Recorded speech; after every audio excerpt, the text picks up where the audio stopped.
I think I'm gonna press that red button.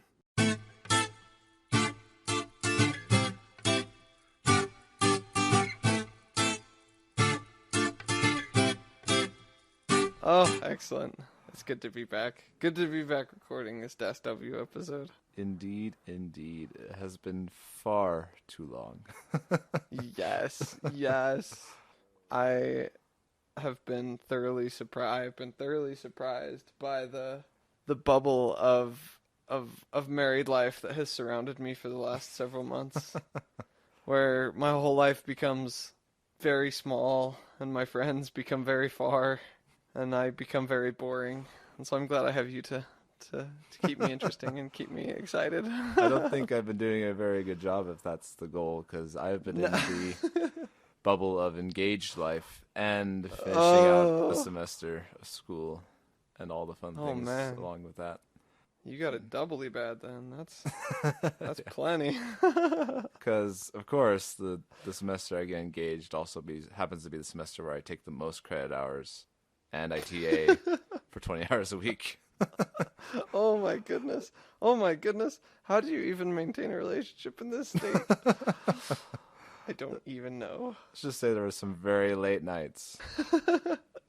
The fact that you have time to record an episode of Dice W, it surprises me more than just about anything else that I've seen lately.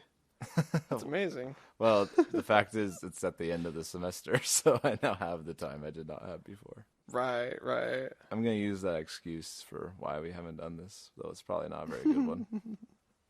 No. It's fine. I don't know if the listeners agree, though. We'll see if they write an open rebellion to my actions, but... Yes. We should mention, though, that fortune was upon us. Fate, you might say, actually. That Indeed. we ended up talking in person to each other about recording this episode. Do you want to explain the details of said event? Yes. This is a mightily rare occurrence. Us meeting in person. I mean, as the universe shifts more and more towards individual capsules of isolation, us meeting in person was a big deal. This weekend there was a large comic book convention that my wife really likes attending, and so we attended. We were all dressed up. That day we had my sister with us, and we were partying it up, taking a look at all the artwork, and I was up on an upper balcony, and I happened to glance down near where my family was, and I happened to see a familiar face, one that has brought me much joy and much happiness in my life. And I got very excited because it was David. He was just below me. So I ran down the elevator, and then we chatted for like 5-10 minutes. Yeah. And it was great. One thing listeners have to understand as well is, to give you some context, Aaron and his family were dressed up like Avatar, the Last Airbender characters. Mm-hmm. So Aaron was in a sweet Zuko, I believe, outfit, if I'm not mistaken, was who you were. Slightly mistaken, but yes. And I was not dressed up because I do not go to comic book conventions very often. So I was in like a button-up shirt, slacks. Yeah, listeners, he looked how he always looks. No difference. No, not a single difference. The day that David dresses up in a costume for a comic book event is the day that I know the world is ending, because that is not a thing that will happen in my lifetime. So to explain why I was there, I have a good friend that really wanted to go, and I had never gone before, and so he roped me into going with him, and so just so I could say I'd gone. And now I can say I have gone. And that's it. You can check that box off your list. You got the bragging rights now. You're good to go. Yes. I do not see myself going again in the near future, but it was interesting to say the least, and seeing Aaron there was definitely the highlight. of the event, in my opinion. Yeah, thanks, David. You're welcome, good sir. Do you perceive any chance of you ever attending with your fiancée that will be your wife soon? No. Not a chance. We're not those type of people. Oh, I see. Not at all. She's like zero. She's like zero interest. She like might you. be less interest than me, actually, to be honest. So I did not know that was possible. That's amazing. yeah, we're just those boring people that don't go to things like that. But Noted. I will try not to ever invite you guys. well, thank you. Appreciate that. Anyways, but while we were there, that's when we could finally coordinate, since it was kind of the end of the semester for me, and we were there in person, we could finally figure out a time that we could do DOSW again. So at the very least, I should be thanking this convention for bringing us together so that we could record DOSW again, you know? Indeed. It was a blessing in disguise for you, my friend. Anyways, so this actually leads interestingly into the first thing I wanted to talk to you about after this this long break. Strangely, this is the first thing that came to mind. Mm-hmm. Okay. Have you seen the new Spider-Verse movie? I have indeed.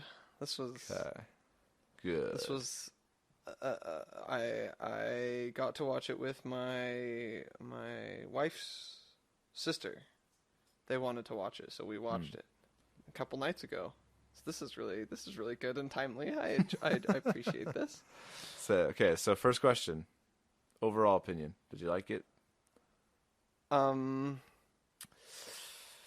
I put this? Probably my favorite Spider-Man movie to date. Okay. I really liked it. I got done with that movie and I was like, man, that was the best Spider-Man movie I think I've ever seen. It was enough of the same, but enough different. Right. That I just really liked it. I just really liked it. Okay. How did you feel about it? I loved it as well, so it's a good thing we're in agreement on this. We won't have to worry about petty arguments about the qualities of this movie, and we can focus on the deep, interesting aspects of it that I find incredibly insightful. Yes, I am really glad too that you said that you liked it. I was worried. I was like, I really liked it, and then like, oh no, David's gonna hate it, and then we're gonna have to disagree about this thing, and but you liked it, okay? So, oh, good. So, deeper topic. How do tell? Give me your deeper thoughts on this. So, should we give a spoiler warning at this moment? Yeah, probably. There's probably going to be some spoilers coming up. So, if you don't want spoilers, skip about, 15 to 20 minutes, maybe. We'll see. Just try and guesstimate on your podcast playback recording device, whatever it is. Just right. Skip forward a little bit. Maybe, perhaps we could put it in the show notes, perhaps after it's complete. True. Skip to this time. Okay, anyways, you've spoilers out, so hopefully you've taken proper action, listener, if you have not seen this movie. Yes. And if you have not seen this movie, go watch it.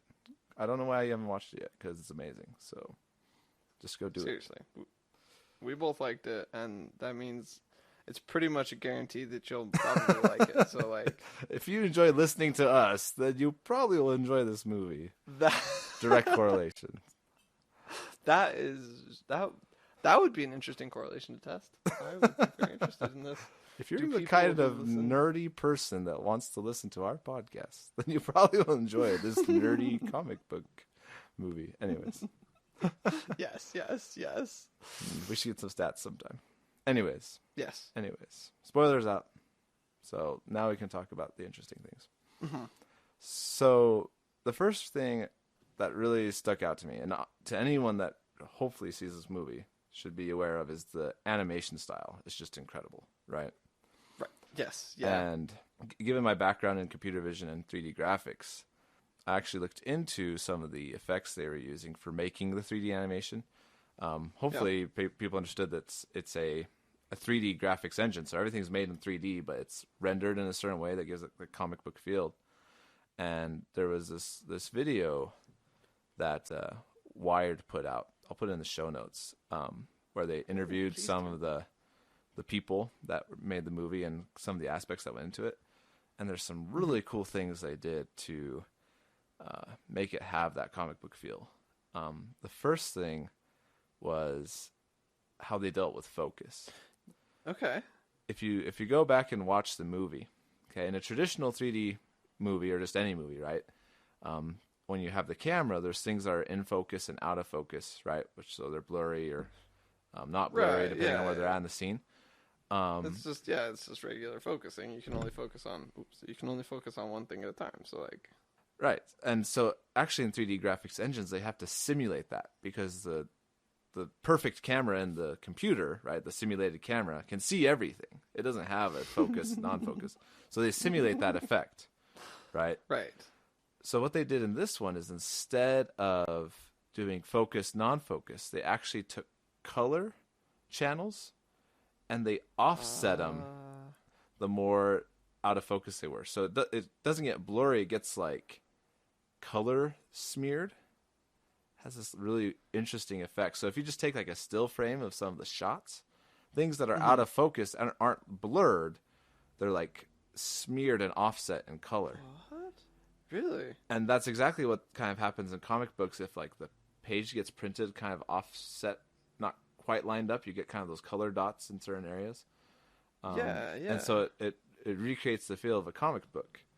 So they redesigned the rendering engine to account for that effect, and instead of doing unfocus, it does color smearing, basically color offsetting. Wow, that's pretty cool. Yeah, so it's like I didn't notice that. And and you don't notice the first time you watch it, but I got to see it a second time with my fiance because she hadn't seen it before.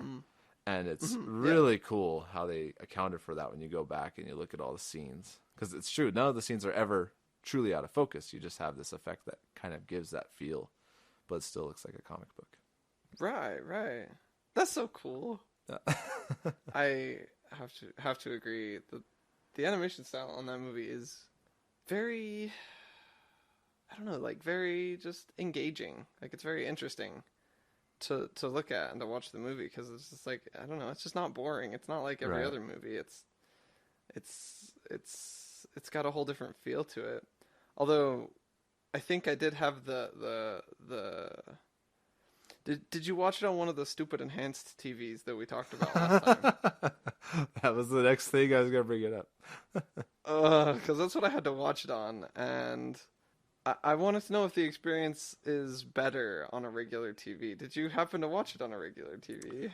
So this goes back to our discussion because I did watch it on my fiance's TV, but I had personally turned off that enhancement feature because I hate it so much.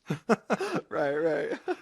And I would say, yes, it definitely is better. So this is something kind of follow up to that. Because remember how we were talking about, well, is frame rate really something that matters, or is this something that's an artifact of historical use?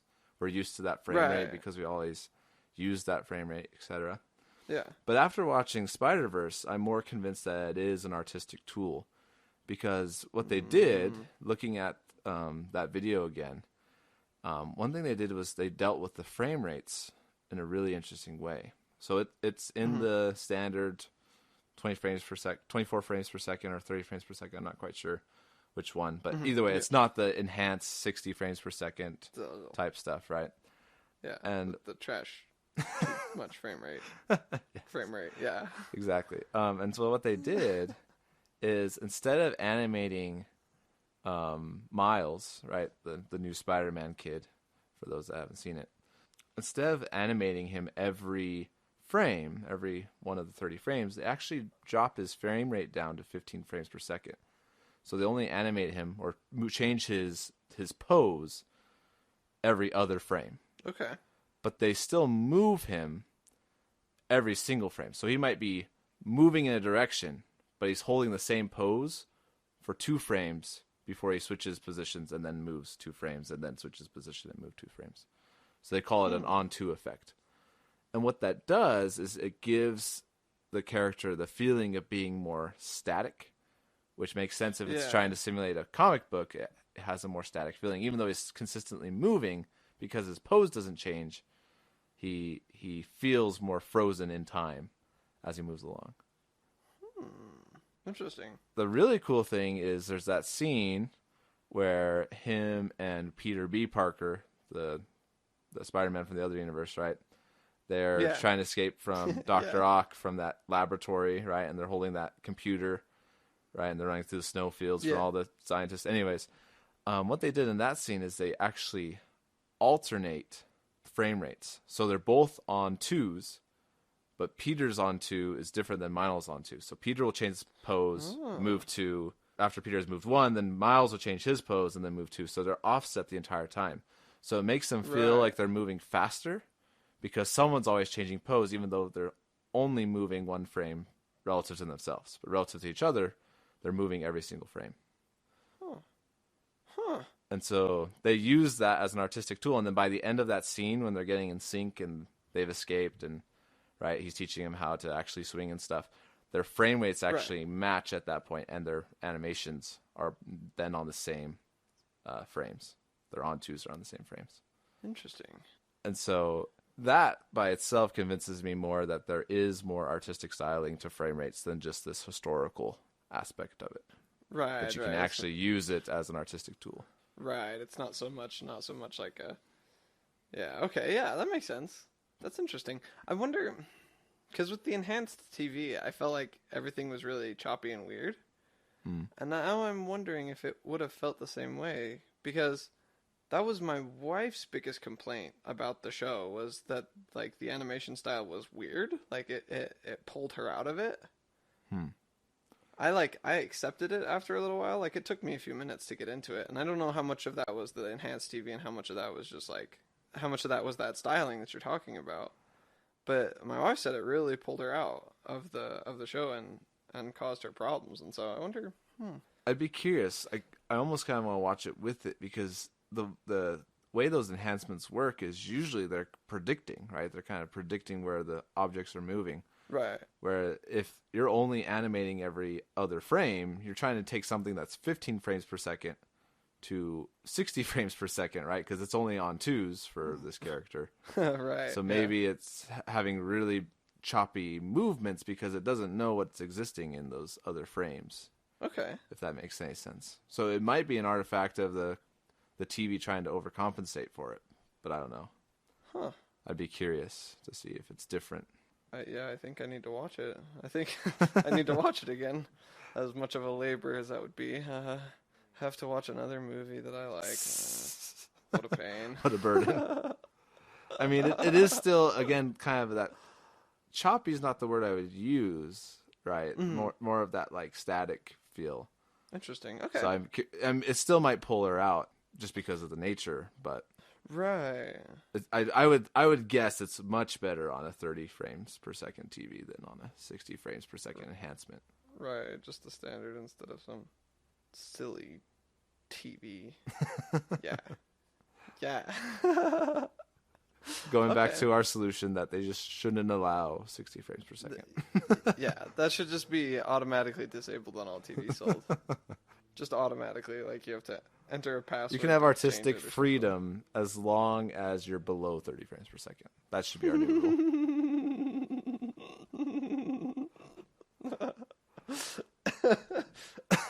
You can have freedom, but not all the freedom. Just some of the freedom. There's only so much artistic license we can give you. Although, interesting side note, know what I found out actually about frame rates is that The Hobbit was actually recorded at 48 frames per second, double the standard. Really? Which explains why I didn't like The Hobbits that much. Right. Yeah, I was about to say that explains why some of those scenes looked a little strange. Yeah, I did not like The Hobbit. The second one was okay, but yeah, overall The Hobbit was not good. But that makes more sense now looking back at the movie. There was some weird scenes where I'm like, something feels off. And it was because it was 48 frames per second, which is interesting. Okay, yeah. That makes sense. It's again, we have to limit artistic freedom. You can't just do whatever you want. It's just the people have rights. Chaos and madness in this world. Oh dear. Anyway, back to the movie. I thought, I don't know, I really liked it. It wasn't the boring Spider-Man movie, you know? Right. Cuz like they've made like 4 or 10 Spider-Man movies that are just all kind of the same, you know? And Right. I know the new Spider-Man wasn't so bad. Like it wasn't so boring. Like it was pretty interesting. It was pretty fun. Mm-hmm. But this one was just so different, but still the same that it made me so happy. Like it took me so long to figure out, but after a little while, I figured out like, oh wait, his uncle died. Like this is all supposed. This is Yes. how a Spider-Man movie's supposed to be. Like this Yeah. is how Spider-Man's journey always is the uncle dies, and in this case, his uncle died. Yeah. Like in the circumstances surrounding that, whatever, it's fine. I mean, he was a murderous villain for a kingpin, but whatever. Yeah, I mean, It's similar, but, yeah. but it's the uncle. That's the important part. It's the uncle. Right. That's the key. Right. In conservation of Spider-Man-ness in multiverse realities, you gotta have the uncle die. Yeah. Unless you're the girl. The girl has Right. a friend die, Well, but that's okay. Oh yeah, that's right. That's right. But isn't her friend the Peter Parker of that universe? Yeah. I don't remember. But hers, I mean, Right. hers is kind of a deviant.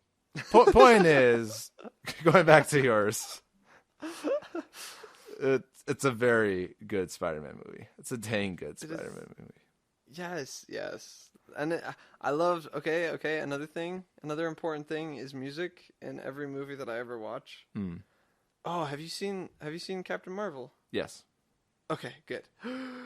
Okay, so spoiler for Captain Marvel. I'm going to talk about it a little bit, not too much though. But anyway, you've been warned, people. So music's like really integral to a good movie, right? Like, Mhm. I don't care what your music is, like as long as it fits really well. And that's one thing I thought Spider-Verse did amazingly well. Like, Yes. the music was just right. Like I don't know, you know how you can't really place like exactly why, but it fit so well, and it made you just, I don't know, it just integrated with the movie perfectly to get your emotional brainwaves on all the same spot and stuff, you know, with the movie, and Right. it was really good. And this thought really isn't making sense now. But my biggest complaint with going back to movies and music, my biggest complaint with Captain Marvel is that what's Captain Marvel's theme?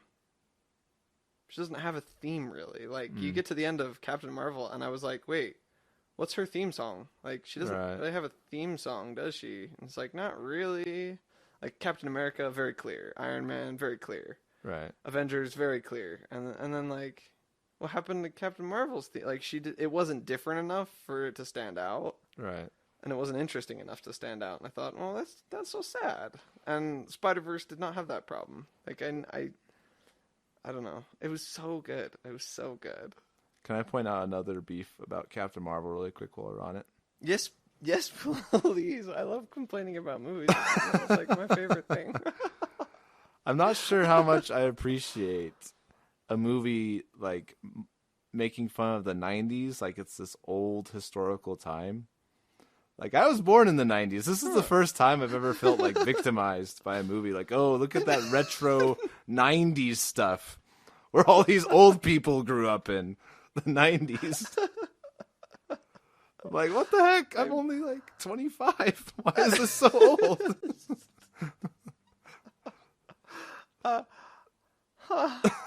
Anyways, I have to say I did not notice this thing. I did not notice it as much as you did.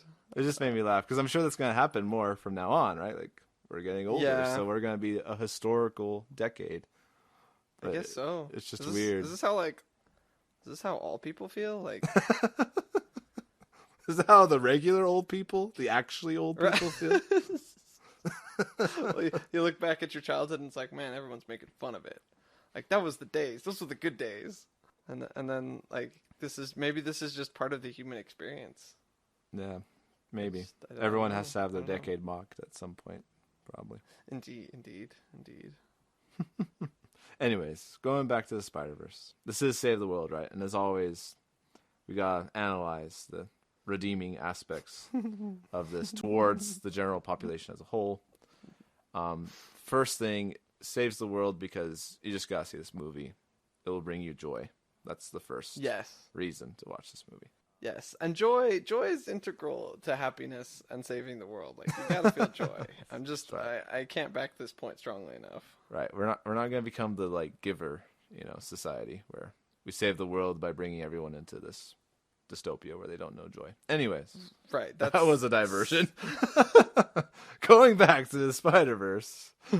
Yes. The second reason it saves the world is because it's forcing animation to change its formula, which I like from the 3D graphics side Okay. of things, because we've gotten stuck in this rut of things have been kind of animated the same way for a really long time. Yeah, okay. There's kind of this consistent cartoon-ish feel that all the Pixar movies have, and every studio kind of has their own style, but they've stuck with that for ages. Yeah. And unfortunately, I think Sony's going to plan some sequels to this, which isn't terrible in itself, but it might make them feel like, oh, like, here's our silver bullet now, so we can just always make it like this style. Right, we're gonna do it like this because this was successful. Right. I hope it promotes variety rather than just another set thing that everyone does now. I hope it causes studios to kind of think outside the box with the animation style. Right. That's why I loved the Lego movie, was because it kind of changed the way it was rendered and the style. I mean, that and it's hilarious, but it's also along the graphics line. It's just different, right? It causes us to look at the problem differently. Yeah. No, I definitely agree, and we need that, and we need that breath of fresh air to help remind us that like ingenuity is a thing that you need to do. You need to be creative with your ideas, even if not everyone likes them. You still got to do it. I feel like we've been spoiled a lot by the superhero movie generation, where how so? I mean, I love superhero movies as much as the next guy, but all the Marvel movies and DC movies and all this has really spoiled us in terms of how we look at graphics, because we just expect everything to be so smooth.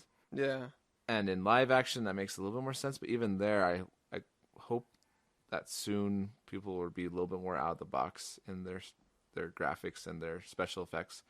I would love to see like a Lego movie equivalent in style with like live action. Like the intent of the movie is to be as like weird in the special effects, like to make them as cheesy as possible, but still have them look really good somehow. Like an ungraphics movie somehow. Like all the explosions are the super cheesy ones from like Adobe After Effects, not modded in any way. Like they're all the same explosion or something, just something that like reminds you that it's obviously like generated, but like in a funny and like classy way. I think it'd be cool to do a movie like that. Right, but still have a serious movie. Right. Like still a serious feeling movie, because I feel like that's possible. Like that's really easy to do with like a silly movie. Right. You and I could make that movie in our basement and no one would watch it. But no one would.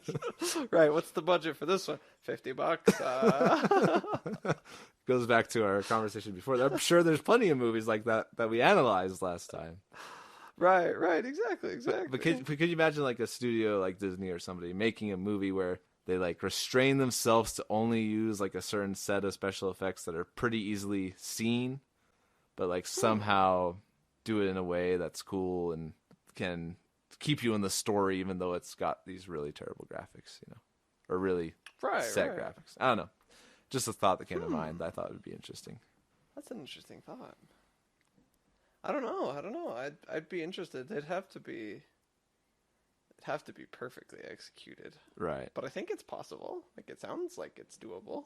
I would think so. I mean, I don't know enough about special effects to really. Me neither. I don't know. I don't know enough about art either, or like cinematography, but I'm sure Disney would love if I told them the good idea is to restrain all their artists and storyboard writers, and I'm sure they'd love that thought. Oh yeah, you just David coming in and being like, "Okay, this is how you're gonna make a movie. This is how you're gonna make it big." Like, aha. Oh, I figured out my other movie complaint. Oh yeah. Yeah. Sorry.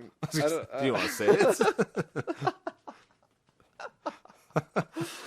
Speaking of Disney, I've been getting kind of sad with movies lately about like Mm-hmm. their like the boring story continuations.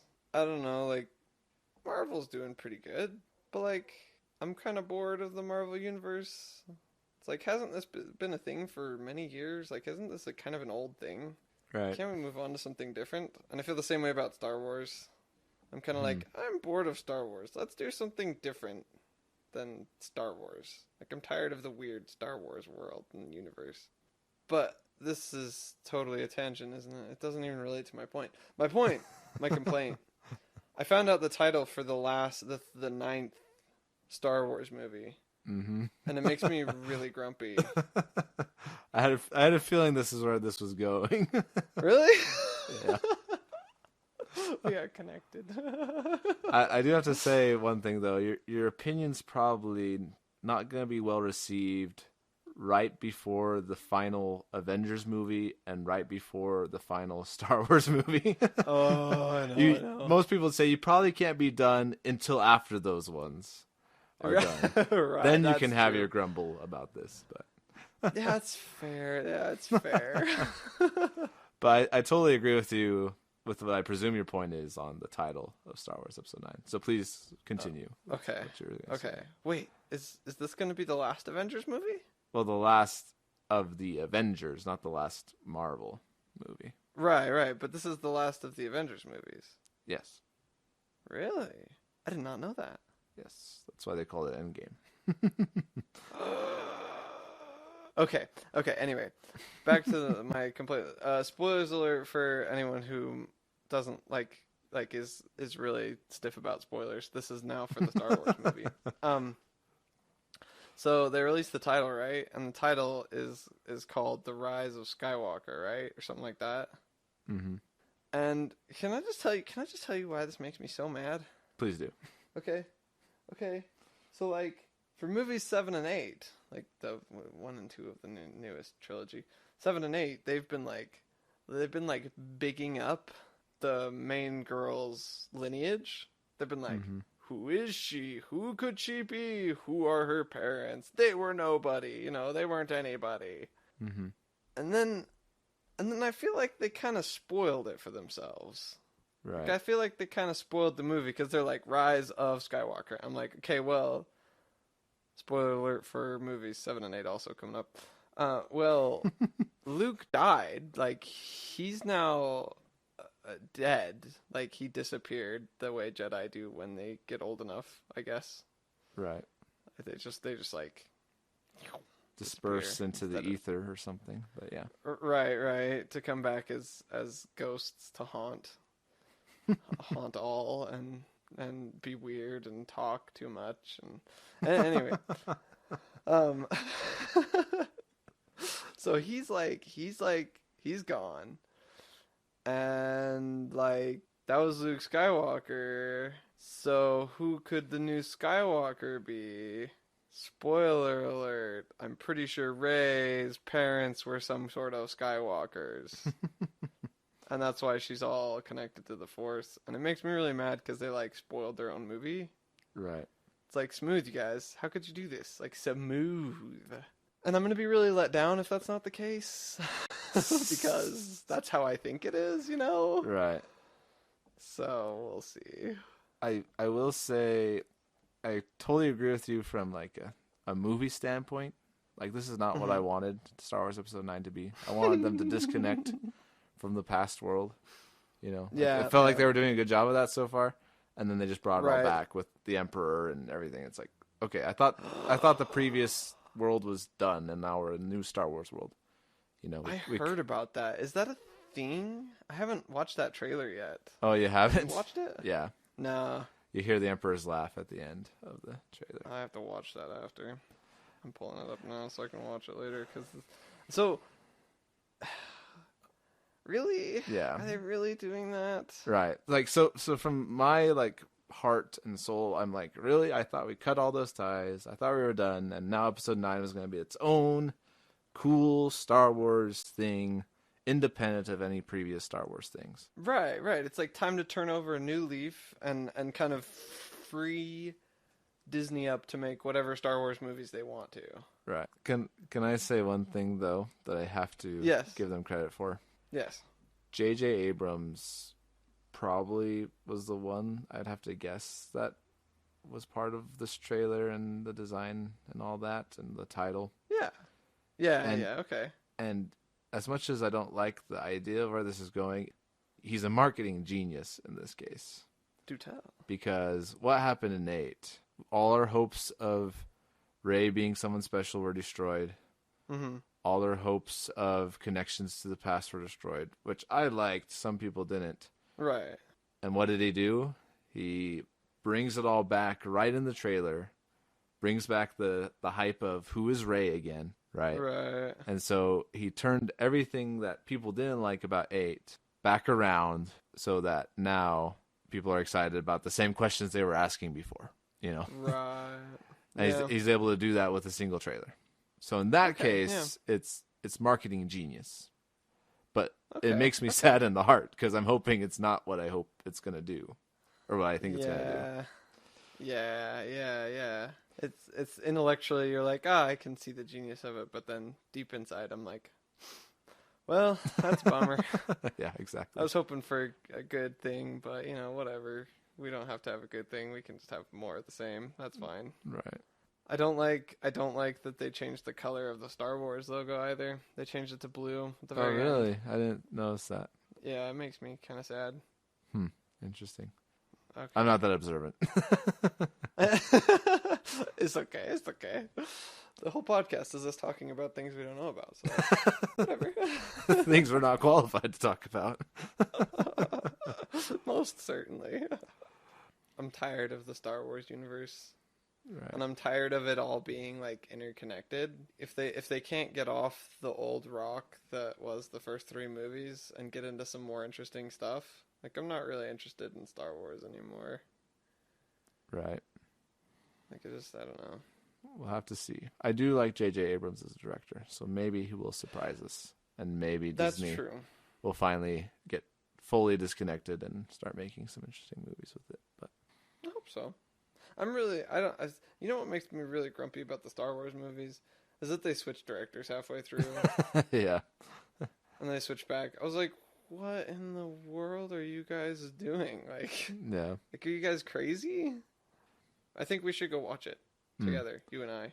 And bring our podcasting equipment and do live commentary. In the theater with the live action sounds. I like it. I'm sure the theater would let us do that. Oh, yeah. They'd be fine. Just get one of those quiet boxes that they have for, like, mothers with babies and stuff. And just hang out in there. Yes!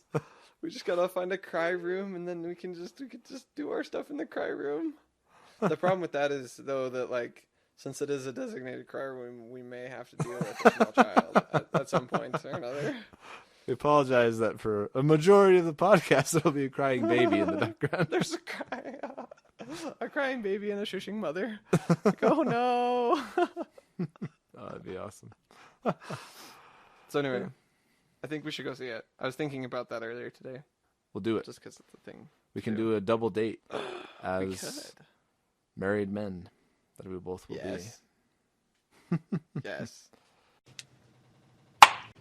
So, dear listener, if you are hearing this now, you have passed all of the spoilers, just so you know.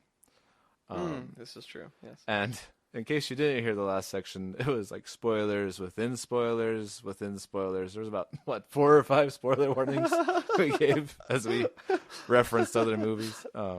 Yep. So, and by the end, it was like speculative spoilers. Like, are they spoilers if it's just me guessing? Like, I don't know. I don't know if that counts. We weren't sure what we were going to say, so we were just throwing them out there just in case.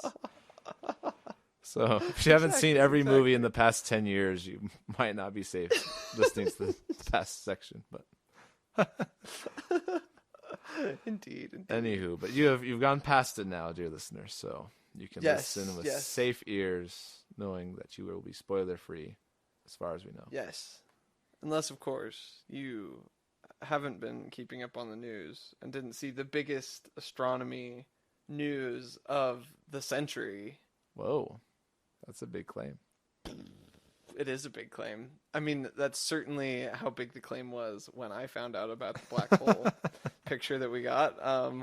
If it's a Google Doodle, then it's got to be big. That's all I got. That is true. Anything that makes it to Google Doodle is worth checking out. So, so let me set up the story for everyone. So, I came home from work one day, and my wife pulled out her phone and showed me a thing, and told me about a thing. She was like, "Oh, have you seen the picture of a black hole?" And I was like, "No." And then she showed me all the things that she had been seeing all day about the picture of the black hole that we have. And much to her disappointment, and much to my disappointment, I was kind of disappointed by this whole thing. Underwhelmed. Yes, underwhelmed. I thought to myself, we got a picture of a black hole. Like, I thought to myself, surely this is not the first time we've seen a black hole. And my second thought was, you can't take a picture of a black hole. I thought that was the point of black holes, was that you couldn't see them. I thought that was the idea. Well, so then I got to see all those pictures of that little blurry circle. And I thought to myself, great. Looks like a picture with a black hole on it. And I was a little bit confused, especially by one of the titles that I saw along with it. One of the titles was, "A New Age of Astrophysics Opens Up with this picture of a black hole." And I was like, no, I don't think so. So I've been feeling pretty down on the black hole, and I wanted to bring this up because I wanted some explanation from you, David. You're like the smartest person I know. And I was hoping that you would have something to tell me that would make me less sad at it. I was wondering if you were seeking some inspiration from your resident physicist. Indeed I was. Indeed I am. It's interesting to see your perspective on this, because it's different than the responses I saw. Okay. Being in a different community, of course. Right. I mean, well, and I saw, like, I'm the only one who's been kind of like, it's not that interesting that I know. Because, like, I don't know. I feel like everyone's pretty excited. And all the articles I saw were like, look at this cool thing. And everyone was like, woo, it's a picture of a black hole. And I was like, but what? But I don't understand how that's different. Like, we knew they existed. Right. Like, we knew what they did. I've seen graphics of black holes. I've seen fake images of black holes. I've seen really pretty fake images of black holes. Like, I mean, at one point I was inside a black hole. That's questionable, but like with what's his bucket in that movie? Spoiler alert. Interstellar. Oh, spoiler alert. The spoilers never end, people. The spoilers never end. But if you haven't seen it by now, shame on you. Yes. You should Another amazing movie to watch. Indeed. So, like, I don't know. It's a pretty cool picture, but I don't understand why it's significant. And I was hoping you had some answers. Well, my friend, I do, but oh, good. let me explain my side of the story too, because okay, yes, please. When I first saw it, I was actually in my classroom teaching physics at the time. My students were working on stuff, and then I saw the Google Doodle or whatever, and clicked on it and saw that they'd taken the picture, and like my response was kind of similar, but it was more of like, well, it's about time we got a picture of it. Like, not really like impressed, but more like, well, thank heavens, now we finally got that information down, you know. Surprised we hadn't done it sooner. Right. Yeah. Like, oh, it took us long enough. But I think to answer your question, why is this important? What does it mean? Why does it matter? Yeah. So I actually saw a really good video in terms of what you're actually looking at. There's a really good video that Derek Mueller does on Veritasium's YouTube channel on what the orange ring around this black hole you're seeing is, what it actually is, and why we can see it, and how that proves the black hole, and what it means about the properties of the black hole, and all this stuff. Okay. He does a really good breakdown of that, so I'll put that on the show notes. Okay, yes, please. I really liked his explanation, so I won't go into detail here. But the point is, right, black hole sucks in everything, but there's kind of this accretion disk that shoots out from the black hole that kind of just spirals infinitely into it. And as it spirals in, it shoots out energy, and that's what you're seeing. Oh. The fact that one side is lopsided compared to the other is proof of the fact that it could be potentially spinning. It also is proof that we might be seeing relativistic effects as light from the backside of the black hole is bending around the black hole to reach us. So, anyways, he goes into detail in that video, so I'll defer to him on that. But he does a really good job of explaining what you're actually seeing. Why it's important is kind of twofold. The first reason is just, as always with scientific stuff, verification. We've had theories about black holes for a long time. Like you said, we can simulate them on the computer. We've had pretty pictures of what they would look like if we saw them for ages and all these things. Yeah. But until you scientifically verify it, nothing's for sure. And my students often don't realize that there's been a lot of things that weren't always verified that we believed for a long time. Right. That's always kind of unnerving to realize, is like, oh, by the way, we don't actually know most of this stuff. It's mostly theory. Right, for example, two things that came up today. We were talking about light and radiation, and I have this book, this old physics book from the 1800s, published in 1895. Okay. Before we really had an understanding of how light can travel as an electromagnetic wave, and it doesn't need a volume to travel through. This book still has a chapter on ether dynamics, because back in the day they believed light traveled through this separate medium. And they called it the ether, that light would move through. These particles had to move through the ether, and so there's all these experiments to try and verify the ether. But none of them worked because there is no ether, right? And so, we had all these theories on ether, and guess what? It's not true, right? So you could imagine an equivalent world, right, where a black hole is like ether. We've been theorizing it for ages, and guess what? It could not actually exist, right?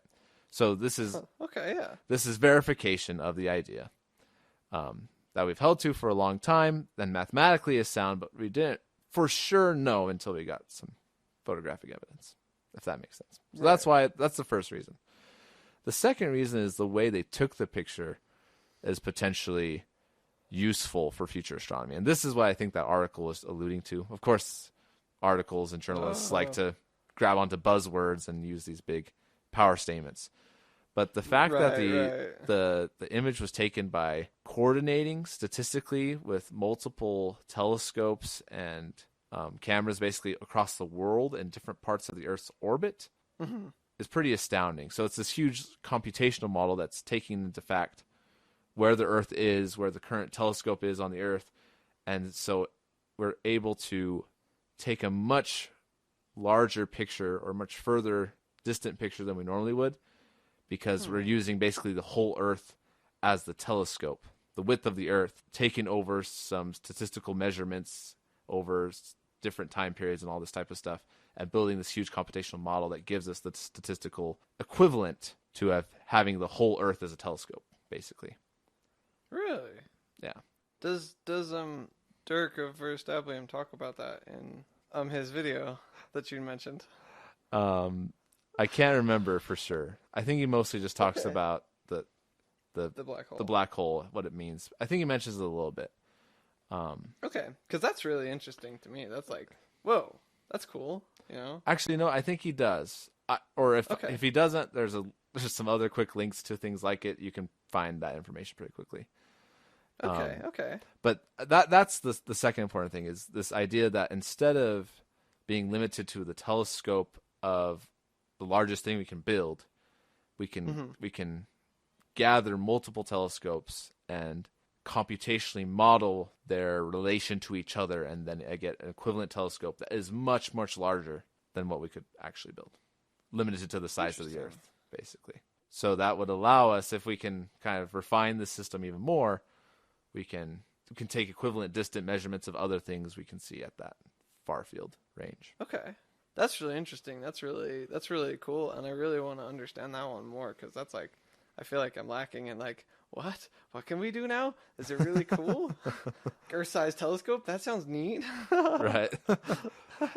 the thing that makes me laugh though is it definitely needs more refinement, because right now these telescopes already take these huge images, right?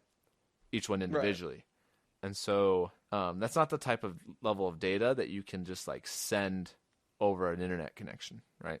Yeah. So they can't just be in coordination with each other over the internet and send their whole images to each other. So what they do is basically just send timestamps of when they took the pictures and stuff. And then they actually had to mail hard drives with the actual information on there, because the files are so big. So they would actually like snail mail hard drives to the coordination facility. And then they'd gather all the data, and then they'd run the computational model.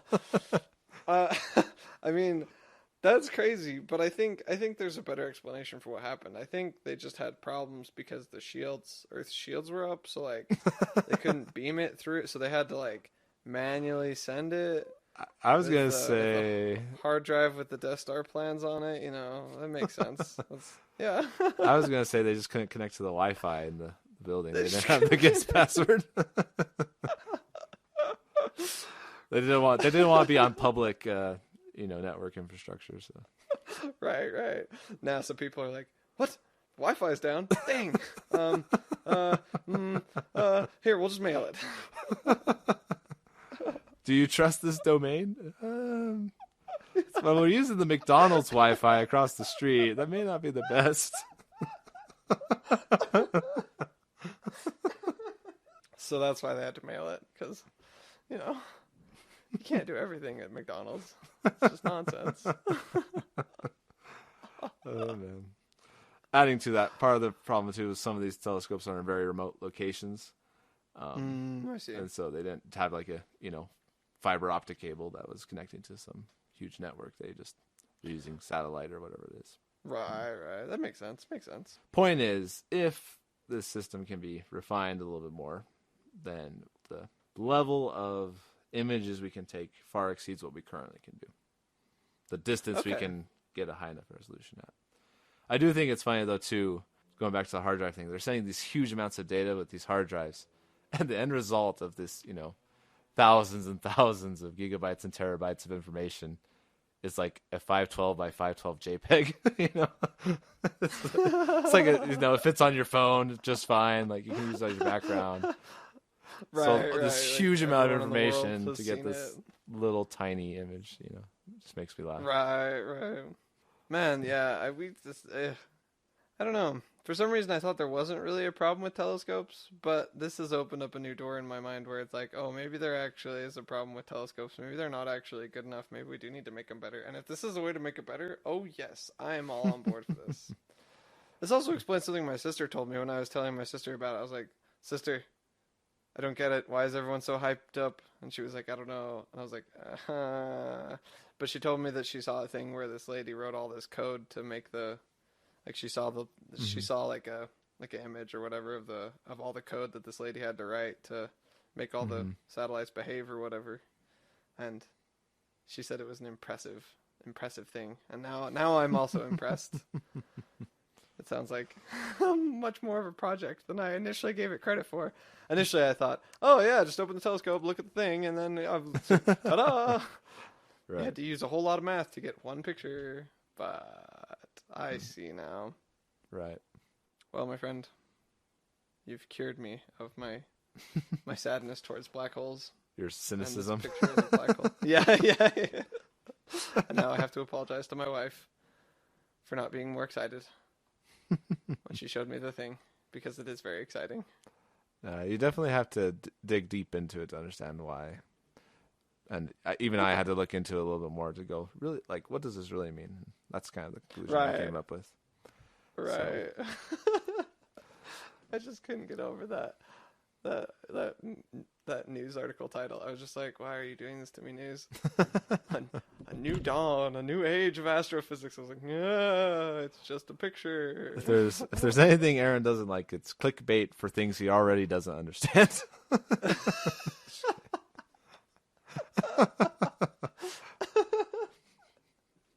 This is true. I'm a very simple man. I don't need you and your clickbait. I understand clickbait, and I understand that I don't want it in my life. Well, good. I'm glad I could give you peace of mind towards this problem. And in terms of saving the world, I mean, scientific progress is always a good thing in my mind. So Definitely. Well, and saving the world, I think one thing that we learn about on this podcast often is that a little bit of information can go a long way. Learning just a little bit can really help you not be such a grump about things and actually be excited. it's true. And talking to other people about things helps you not be a grump about things. Helps you gain understanding that you didn't previously have. So, as I was mentioning before, it's end of semester. I am now a much more free man than I used to be in terms of my time. Okay, yeah.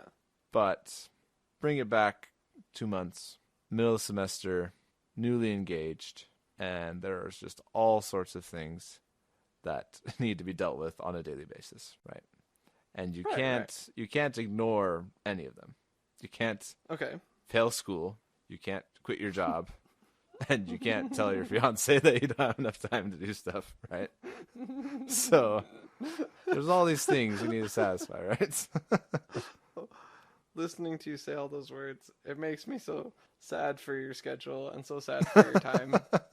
Because I was only one of those things a few months ago, and it was exhausting.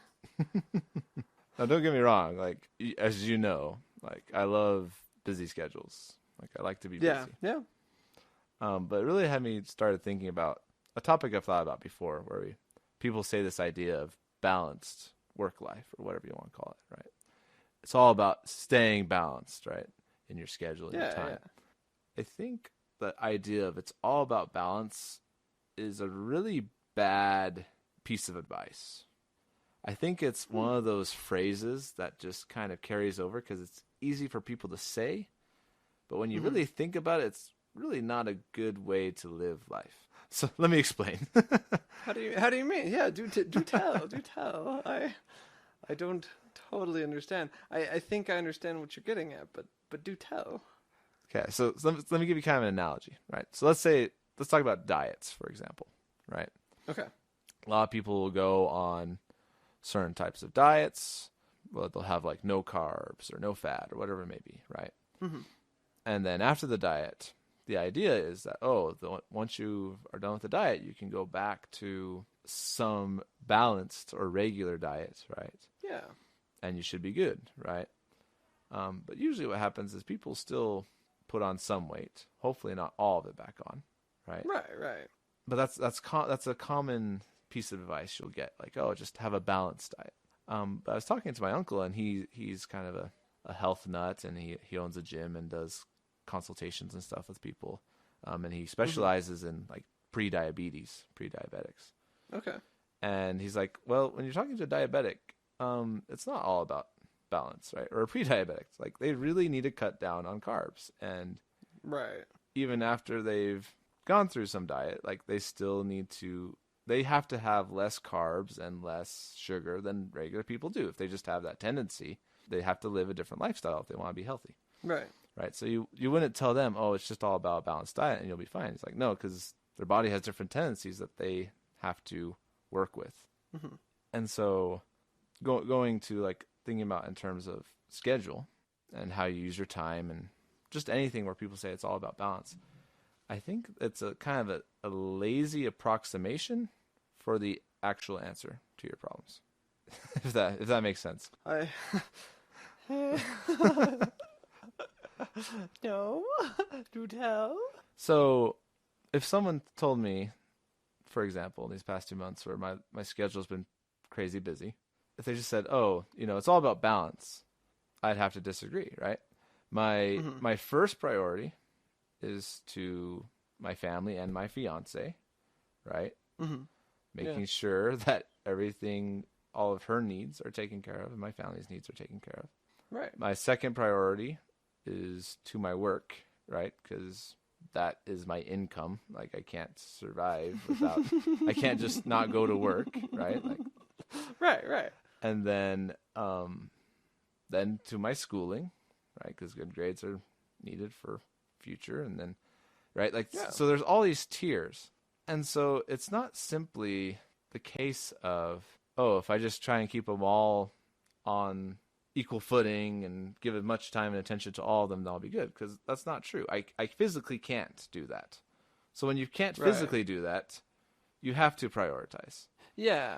You have to establish what you prioritize and why you prioritize it. And then you follow in that order. I'm going to give this much time to this because it's the most important. And then this, and then this, and any extra time I'll give to that. Yeah.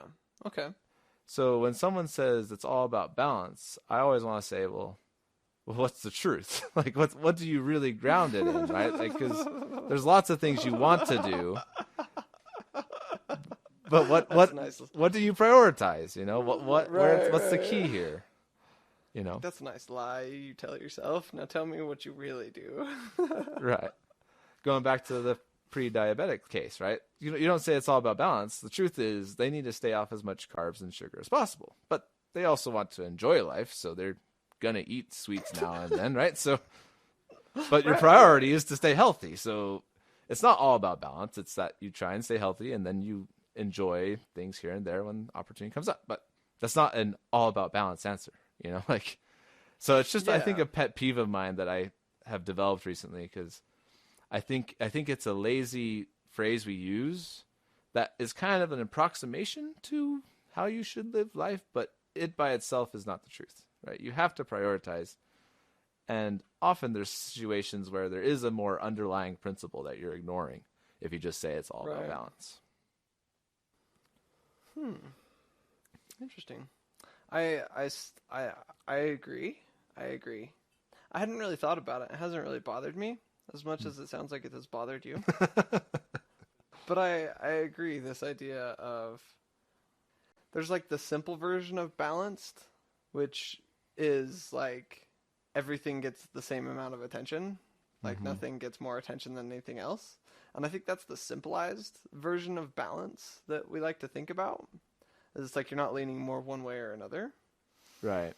I think balance can be used to describe a more complicated understanding of balance could be used to describe how we actually are successful at life. Right. One of the sayings I've heard recently a lot is you win at what you focus on. So if you want to win at something, you have to focus on it. That's how you win at things. Like if you're not focusing on it, if you're not working at it, you're not gonna win at it. You're not gonna get it. Clearest examples are like getting married and finding a girl to be with. Like you don't get that if you're not doing the work that's required. You know, if you're not going on dates, if you're not focusing on another person, then you're failing. It's not working, and you're not going to be successful at it. And so, man, I haven't even coalesced my thoughts yet. They're still like clouds of matter just floating around in my brain. Can I give an additional thought that maybe will help clarify and maybe help in the process? Yes. I agree that like balance doesn't just mean I gave 25% to this idea, 25% to this, and 25. Right? It doesn't mean like perfect equilibrium between all things that can attain your time. Going away from like scheduling or that type of thing. Let's say there's like a work problem, for example, where there's conflicts of interest, right, among different people of what they want to do or a certain policy. You can imagine that a setup of compromise for some problem that may be happening at work, whatever it is, right? And you could say like it's something like a compromise is kind of just like balancing it out between all the different people, trying to keep people happy and all this stuff, right? Right, yeah. Which is why I usually have a fundamental disagreement with most compromises. If you always go to that simple idea of, oh, it's just about balancing out everyone's emotions and everyone's wants and just trying to make everyone happy as much as we can, right? It's just kind of this numbers game. Again, same idea. We're ignoring the underlying factor of what should be true. Like, what do we prioritize? And if it is something that should be prioritized, it doesn't matter what the balance is. The underlying principle of truth should be more important than the balance itself. I think we value the balance part more than what is guiding how we weight the balance itself, if that makes any sense. Okay, yeah. Why do we choose to weigh more things differently than the other? Why do we give preference to certain things? if we focused in on what was deciding that, then we would get to more useful thoughts about the subjects, in which we say things like, it's all about balance. I guess that's what I'm trying to point out. Get to the factor that's determining how you balance it, not just leave it at it's all about balance. Right. But figure out your weight system for how you're gonna. If I understand that correctly, you're saying figure out it's more important about how you balance it and what you put your interest and your time into. And why? Why do you balance that way? Okay. If you look into that, you'll get more interesting advice and components of how you should live your life, and in these certain scenarios, what you should do. That's true. I like that. That's super true. Because when you do look at like why you do things and why you balance things the way you do, like why you care about things as much as you do, it does unlock some level of understanding for yourself and for what others mean to you and how you can change to make that better. Right. If that sounds like the point that you're making. Yes. If that sounds right. Yes. You got it. You dug deeper into yourself. Just kidding. And found this inner truth, Aaron, that I was trying to pull out from you. No, I think you pulled it out. I think that's what happened. Because you didn't just balance between trying to listen nicely and respond politely. Appropriately. Right? You didn't just balance that. You went deep into why you want to do that. Right. Right. That makes sense. Has there been any specific experiences of this lately where you've thought about why you care about something and it's changed the way you behave? Like, has this happened to you recently? Just going back to kind of the work scenario, being a teacher, without going into too much detail, there's a lot of times where there's new programs they introduce and new policies and things like that. And one of the other teachers I work with will say things like, it's just all a balancing type game, right? Of keeping them happy and doing what we want to do and, that type of thing. And so you play along as needed and all that stuff. And like, that always really bugs me because I'm like, okay, but what's the truth? Do we not care about this at all? If we shouldn't care about this, then we need to find ways to get rid of it so it's not taking up our time. Is there something good in this policy or whatever it may be that we should be holding on to? Then we need to focus our attention to the good part of the policy rather than getting stuck in the policy itself. But instead we just get lost in this, just keep everyone, gelling, keep everything status quo. It's all about balance between what they want and what we want. And it's like, no, let's get down to the element of interest here that we should be finding and focusing our attention on. But we never seem to do that. Yeah. Well, that makes a lot of sense, and that ties into at least a lot of what I understand about great people or people who have done things that are amazing. Mm-hmm. Is that they have that mindset that you take of it's less important to balance everything and to just focus on, in this example, to just focus on the policies when we should be focusing on what's the policy for, why is it implemented, and how can we make that more successful? Like, if that's a successful thing and if that's something that we need, how do we make that a bigger thing? Right.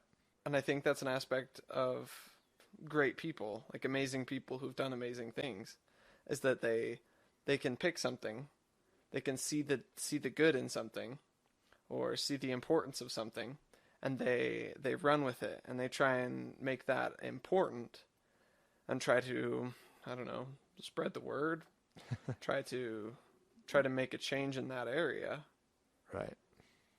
Regardless of whose toes they step on, or regardless of the cost to them in some cases.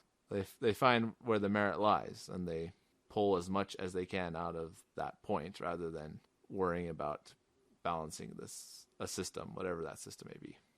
Yeah. Huh. So, anyway, this has just been me ranting for a while, but now you know one of my pet peeves. So don't ever say that. Don't ever say, right, yeah, exactly. I think that's It's a lot more important and a lot bigger of a thing than I can wrap my head around at this moment, honestly. Maybe we'll have to follow up on it after you've pondered on it. Yes, after I've had time to marinate. It's interesting, this idea of balance and the way that you actually accomplish things and the way you actually win. You know, it's Right. you can't ever really accomplish anything if you're not choosing your balance carefully. Right. And not doing things that matter. Right. And thus, you need to know how you decide what you're doing in those situations. Yeah. And that will lead to greater insight. Huh. So people, if you're going to save the world, you're not going to balance things. You're going to dig deep and find these principles that will change the world. Yeah.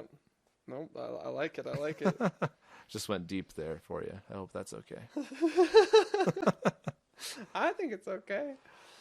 If you can be okay with my difficulty of keeping up, then yes, it's definitely okay. You're saying you can't change your entire mindset of the way you think in a couple of minutes that we've talked about this principle? You don't have wealths of new insights about this idea just based on our short conversation? Sadly, this day, no. I do not. All right, I'll give you a day and then we'll talk about it again. Got it. Great, thanks. So generous. Just make sure you balance your pondering time with the other things in your life. So. What? I will do no such thing. I will only do the one thing. I will focus on this until it explodes my brain. I don't know if that was my point either, but... I do think I need to ponder this more then.